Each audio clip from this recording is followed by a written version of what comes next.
In this video, we will focus on the second class of topoisomerase called topoisomerase II. These enzymes change the linking number by cleaving and re-ligating both strands of the DNA double helix, and they can separate interlocked double-stranded DNA molecules. Topoisomerase II cuts both strands of the DNA helix, passes another segment of the double helix through the break, and then reseals the cut. The linking number changes by 2 during each round of catalysis because the enzyme manages 2 DNA crossings at once, thus changing the writhe without altering the twist. This mechanism ensures that DNA supercoiling can be precisely regulated. Topoisomerase II also plays a crucial role in the separation of interlinked circular DNA molecules, a process called decatenation. During decatenation, the enzyme cuts one of the DNA molecules, which allows the other to pass through the break and effectively disentangles them. The opposite process, where 2 circular DNA molecules become interlinked, is called catenation. Topoisomerase II can both catenate and decatenate DNA. Here we have a table that illustrates various features of topoisomerase II. The active form of the topoisomerase is always multimeric, comprising several subunits. In prokaryotes, it forms a tetramer, while in eukaryotes, it forms a homodimer. The cleavage of both strands of the DNA double helix leads to the formation of 2 phosphotyrosine bonds. ATP is necessary for the process of topoisomerization. The DNA can either be decatenated or catenated by the topoisomerase. In prokaryotes, Class II topoisomerase can convert positive supercoils into negative ones, while in eukaryotes, it relaxes both positive and negative supercoils. The topoisomerase's mechanism of action is the double clamp model.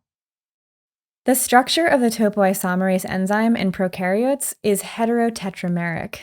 It consists of 2 subunits, A and B. Each subunit is present in 2 copies, which forms a natural tetramer. Yeast topoisomerase II, or TOP2, helps untangle DNA by cutting both strands, passing another segment through, and then resealing the break. This process relieves twists and knots in the DNA during replication and cell division.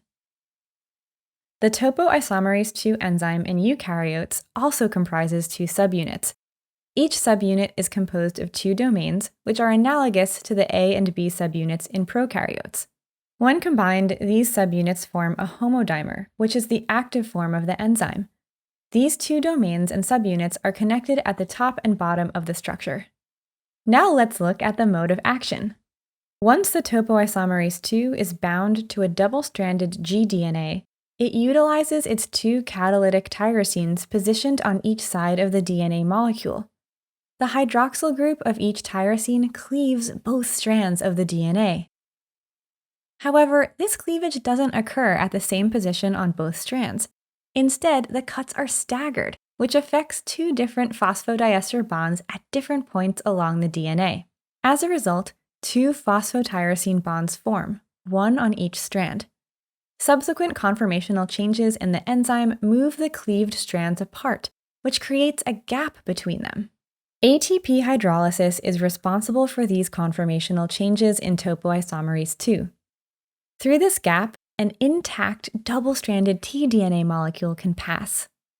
Further conformational changes bring the 2 strands close together again, which reinstates the 2 phosphodiester linkages in the gDNA.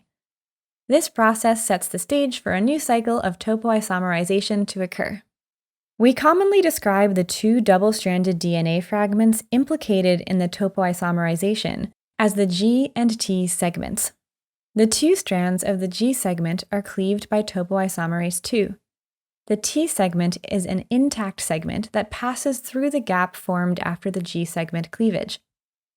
In the first step, the topoisomerase opens from the top part, which separates and moves the 2 domains, B and B', apart from each other. The topoisomerase acts as a clamp with the top part open, which allows the G segment to enter the catalytic site that the B and B' domains define. ATP then binds to the topoisomerase and triggers a conformational change. This allows the T segment to start entering the upper clamp.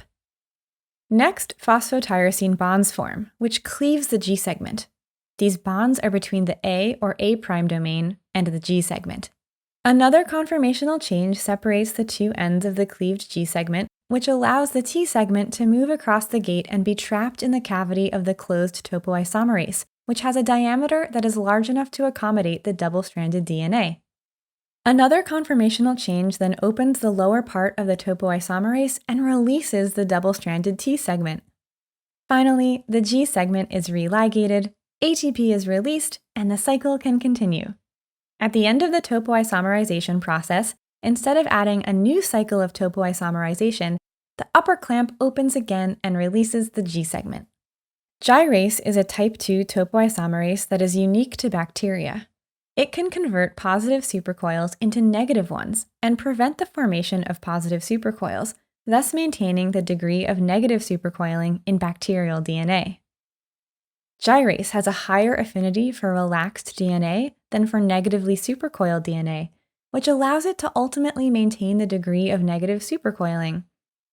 Bacterial gyrase also contributes to the compaction of DNA in bacteria.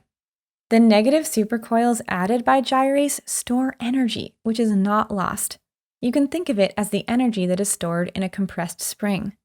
The release of this energy facilitates the separation of the two strands of DNA during replication. DNA gyrase interacts extensively with DNA, with 104 base pairs of DNA wrapped around one molecule of gyrase. Eukaryotic topoisomerase II and bacterial topoisomerase IV, unlike gyrase, cannot introduce supercoils. They can only relax both positive and negative supercoils. In eukaryotes, the introduction of negative supercoiling favors DNA replication. However, it is not catalyzed by topoisomerases. Instead, it occurs when DNA wraps around histones to form nucleosomes. In conclusion, class II topoisomerases catalyze the topoisomerization of DNA by cleaving both strands of a DNA molecule to create a gap and promote the passage of intact double-stranded DNA through this opening. They can change the supercoiling if both the cleaved and intact double-stranded DNA belong to the same DNA molecule. Alternatively, they can decatenate or catenate DNA by separating two double strands from the DNA molecule if the cleaved DNA and the intact DNA belong to distinct DNA molecules.